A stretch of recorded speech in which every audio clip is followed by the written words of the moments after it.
The top news posts of September 8. Monday, September 8th at 1:47 am. Norway's tight vote to decide whether to stick with Labour or turn right BBC. Norway's tight parliamentary election is underway, a highly polarised vote between Labour and the right. A wealth tax and rising poverty levels are central issues as prosperous Norway decides its future. Monday, September 8th at 12:56 a.m. South Korea will bring home 300 workers detained in massive Hyundai plant raid in Georgia, AP News. South Korea will repatriate 300 workers detained in a major ICE raid at a Georgia Hyundai plant. This incident, sparking international tensions, signals more U.S. employer raids. Monday, September 8th at 12:23. Fed rate cut optimism lifts sentiment, yen slips on political uncertainty. Global sentiment is up on Fed rate cut hopes. However, Japan's political turmoil and PM Ishiba's resignation weaken the yen, sparking market uncertainty for the next leader. Sunday, September 7th at 11:23 p.m. Venezuela to boost troops to tackle drug trafficking as US strengthens military in Caribbean. Reuters. U.S. military buildup in the Caribbean escalates tensions with Venezuela. Maduro boosts troops, flies aircraft, and vows to defend sovereignty as the U.S. considers strikes against cartels. Sunday, September 7th at 10:48 p.m. Trump downplays post threatening Chicago, saying he wants to clean up city, The New York Times. Trump's war rhetoric and clean-up comments about Chicago sparked protests against federal deployment, drawing sharp criticism from Democrats who called it not your war zone. Sunday, September 7th at 10 p.m. BMW and Mercedes take on Tesla with new luxury SUVs, The Wall Street Journal. BMW's new iX3 electric SUV signals a new era. Backed by massive investment, this fantastic EV deal challenges Tesla, ready to make its mark. Sunday, September 7th at 9:20 p.m. Mushroom murders Aaron Patterson, who served death to family at lunch. Jailed for life, 3 died but misty, The Times of India. Australian mother Aaron Patterson has been jailed for life after serving a deadly mushroom lunch.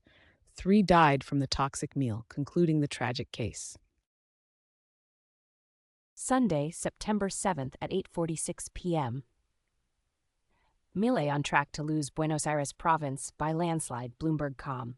Argentine President Milei suffered a crushing defeat in Buenos Aires provincial elections, losing to the Peronists. This setback signals his radical agenda may be losing steam, putting markets on edge.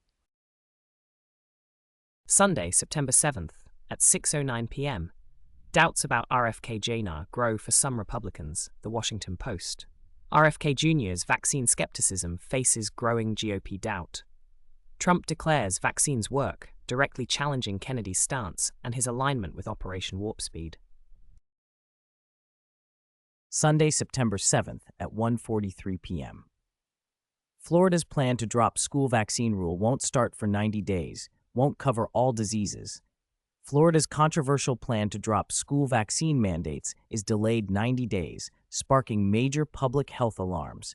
Critics warn of significant risks for students in the community. Sunday, September 7th at 12:51 p.m. Trump administration launches immigration enforcement surge in Massachusetts, CNN.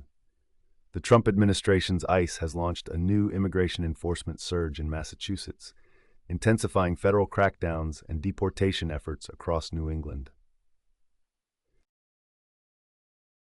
Sunday, September 7th at 11:58 a.m. Pope Leo IV canonizes God's influencer Carlo Acutis as the first millennial saint. Pope Leo XIV has canonized Carlo Acutis, the teen coder dubbed God's influencer, as the Catholic Church's first millennial saint. His digital evangelism made history. Sunday, September 7th at 10:57 a.m. Netanyahu says Israel paying the price on world stage for war in Gaza. The Times of Israel.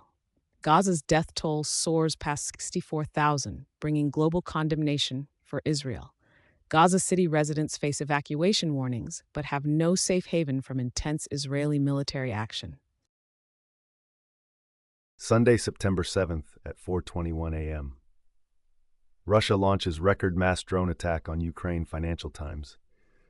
Russia launched its largest ever drone and air assault on Ukraine, striking a key government building.